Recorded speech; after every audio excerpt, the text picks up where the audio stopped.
Hello everyone, welcome to GS with concept classes. BPSC project manager और BPSC auditor के prelims के date को ध्यान में रखते हुए इकोनॉमिक करंट अफेयर्स पे कॉन्टिन्यूसली वीडियो को अपलोड किया जा रहा है। ये इकोनॉमिक करंट अफेयर्स 1 साल का होगा, जिसका ड्यूरेशन जो होगा जून 2020 से लेकर के जून 2021 तक का होगा।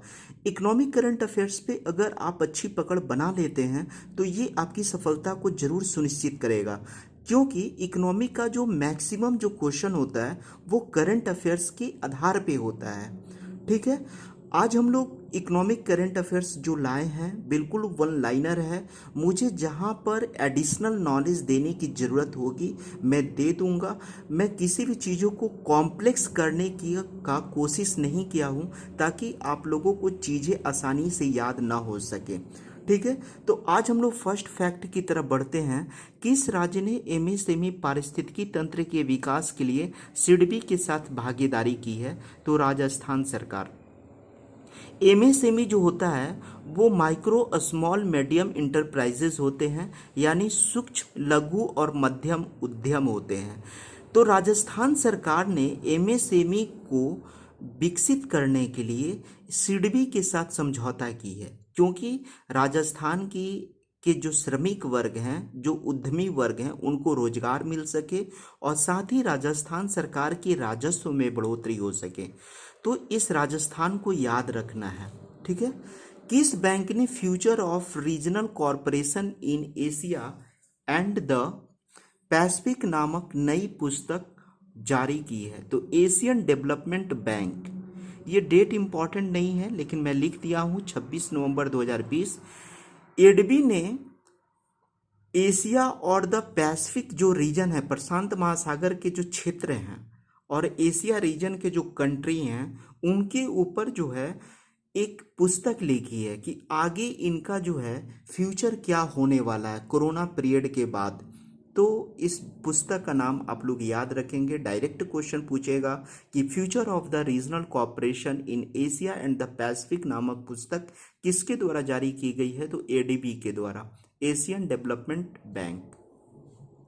नेक्स्ट है आईएफसीएन डेयरी प्रोसेसर रिपोर्ट 2020 के अनुसार आनंद मिल्क यूनियन लिमिटेड को किस स्थान पर स्थान दिया गया है? तो ये 8वां स्थान दिया गया है।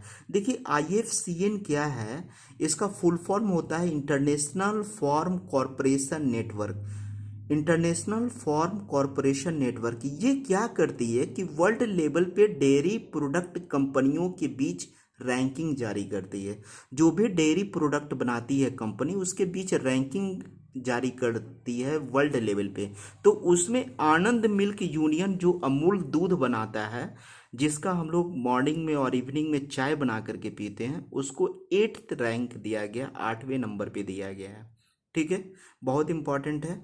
नेक्स्ट हमारा है state of the global climate report के अनुसार वर्ष 2020 को किस प्रकार का वर्ष निर्धारित किया गया? तो थर्ड वार्मेस्ट ईयर, बहुत ही गर्म साल के रूप में, तीसरा गर्म साल के रूप में इसको जो है चिन्हित किया गया है वर्ष 2020 को। याद रखना है इसको, थर्ड वार्मेस्ट ईयर। नेक्स्ट हमारा फैक्ट है कि विश्व मृदा दिवस 2020 किस तारीख को मनाया गया? तो दिसंबर 5 को। तो दिसंबर 5 विश्व मृदा, द का में 10 का साउंड आ रहा है, तो आप लोग इससे कोरिलेट कर लीजिएगा दिसंबर 5। तो विश्व मृदा दिवस कब मनाया जाता है? दिसंबर 5 को। किस राज्य सरकार ने मत्स्य और पशुधन विभाग की 15 ऑनलाइन सेवाओं की शुरुआत की है? तो उड़ीसा की गवर्नमेंट की है। ठीक है, मत्स्य और पशुधन विभाग की 15 ऑनलाइन सर्विसेज को स्टार्ट की है, जिससे क्या हो सके, मत्स्य और पशुधन का विकास हो सके राज्यों में, इसलिए वो सर्विस प्रोवाइड कर रही है। उसके लिए 15 ऑनलाइन सर्विस स्टार्ट की है, तो उड़ीसा की सरकार। ठीक है, किस बैंक ने कृषि ओवरड्राफ्ट योजना शुरू की है? तो कर्नाटक विकास ग्रामीण बैंक। बहुत ही इंपॉर्टेंट क्वेश्चन है ये, ग्रामीण बैंक। कर्नाटक विकास ग्रामीण बैंक। कृषि ओवरड्राफ्ट योजना में क्या की है ये ग्रामीण बैंक, उसने कही है कि अगर किसी के पास उपजाऊ 1 एकड़ जमीन है तो उनको हम 1.5 लाख रुपया तक कृषि ऋण दे सकते हैं। अगर किसी के पास थोड़ी सी बंजर भूमि है, परती भूमि है, तो हम उसको प्रति एकड़ 1 लाख रुपया कृषि ऋण दे सकते हैं। और इसका जो है मुख्य उद्देश्य क्या है, तो एग्रीकल्चर सेक्टर को बढ़ावा देना चाहती है कर्नाटक की सरकार। एक चीज मैंने और भी आप लोगों को पिछले वीडियो में मैं बताया था कि इंडिया का फर्स्ट राइस एटीएम कहाँ खोला गया। फर्स्ट राइस एटीएम तो ये कर्नाटक का सरकार द्वारा खोला गया है। नेक्स्ट है हमारा कि एफएओ यानी फूड एंड एग्रीकल्चर ऑर्गेनाइजेशन, खाद्य और कृषि संगठन का राजा भूमिदोल विश्व मृदा दिवस पुरस्कार किसने जीता है। ठीक है, तो ये किसने जीता है, आईसीएआर ने जीता है, Indian council of agriculture research ने जीता है। बहुत ही इंपॉर्टेंट है। एफएओ का राजा भूमि बोल विश्व मृदा दिवस किसने जीता, आईसीएआर। आईसीएआर हमारी इंडिया की है, Indian council of agriculture research.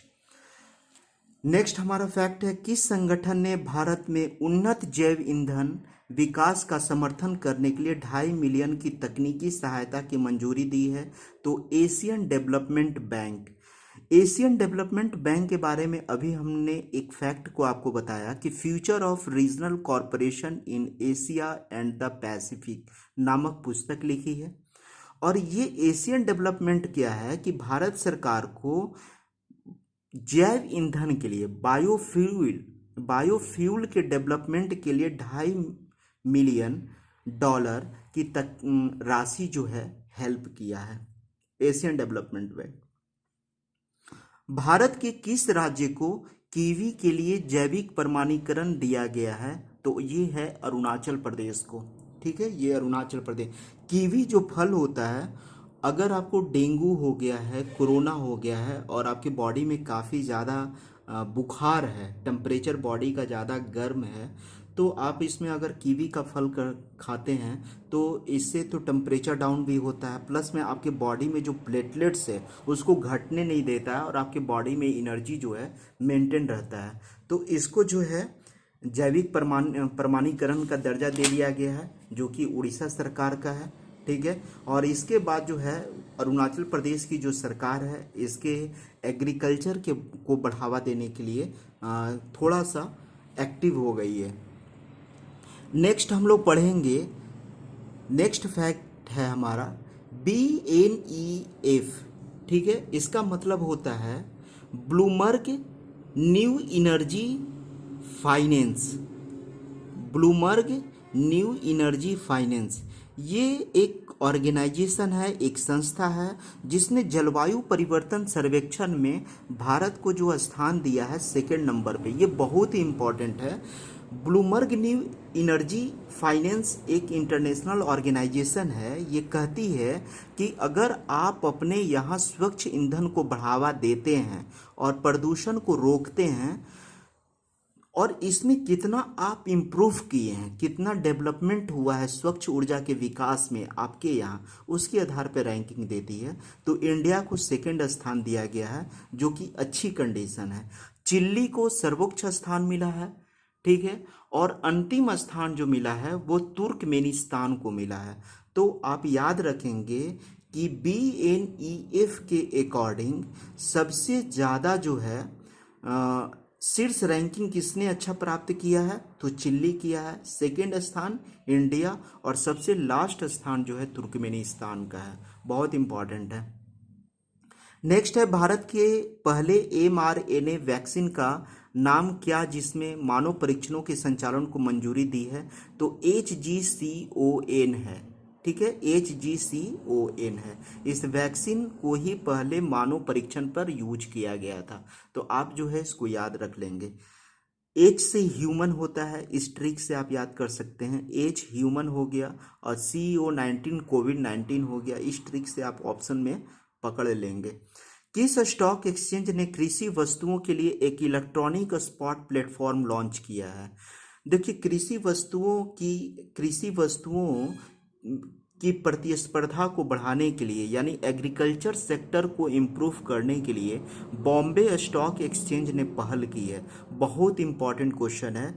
BSEE agriculture market limited नाम का एक प्लेटफॉर्म बनाई है, ठीक है, जहाँ पे आप कृषि से संबंधित वस्तुओं की दाम को पता कर सकते हैं, खरीदारी कर सकते हैं, ठीक है। और इसका नाम क्या है? BEAM, ठीक है, BEAM यानी Bombay stock exchange E agriculture market, Bombay stock exchange E agriculture market, ठीक है, लिमिटेड। कपास उत्सव 2020 किस शहर में आयोजित किया गया? तो ढाका में आयोजित किया गया, ठीक है। नेक्स्ट और लास्ट जो है हमारा है कि भारत सरकार द्वारा देश में निर्मित गुणवत्ता वाले उत्पादों के प्रचार के लिए कौन सा मिशन शुरू किया गया है? तो ब्रांड इंडिया है, ठीक है। ऐसे भी जो चीज़ ब्रांड होती है उसकी गुणवत्ता अच्छी होती है, तो भारत सरकार ने जो उच्च गुणवत्ता वाले जो उत्पाद हैं, जो प्रोडक्ट हैं, उनकी बिक्री के लिए एक मिशन प्रारंभ किया जिसका नाम है ब्रांड इंडिया, ठीक है। और हम लोग इकोनॉमिक करंट अफेयर्स मुझे जहाँ भी मिलेगा मैं बिल्कुल कंटेंट को इकट्ठा करके आप लोगों के पास मैं ज़रूर लाऊंगा। Thank you very much for watching this video.